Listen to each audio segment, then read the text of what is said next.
impamvu gukorera u Rwanda sindukorera impamvu ndashaka njayo nuko hameze neza iyo ujanye umuzungu ariko yuko bakora ibikorwa buhawuruko banzureke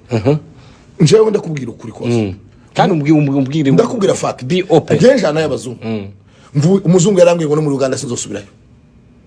mu Buganda mu Buganda kubera hotel zabo tware ahantu zambarara unti zimeze neza muri Kenya arambwira ngo ikirere kirimo umukungu mu Rwanda arambwira ngo igihugu kirakeye nurahumeka tuhumeka umwuka umeze nko muri Amerika ta mukungu uri mu kirere hotel irimo air condition rero ibintu biri akeza karigura my friend abantu bareke kuba abanyeshari ikindi namba leta y'u Rwanda yashoboye kuzana umutekano w'igihugu ikazana amahoteli meza ni bande bazoyaryamamwo abana b'abanyarwanda abanyamulenge barezwe n'u Rwanda rukabageza muri Amerika batabigize mu ruhare nimutanabikora ni shari ni no kwanga gushigikira bene wanyu abanyafrika tibazi gushigikirana njewe ndashigikira leta y'u Rwanda aho bageze ngire mu nacu kuboko kwaje nubwo nokora kadukangana n'u Rwanda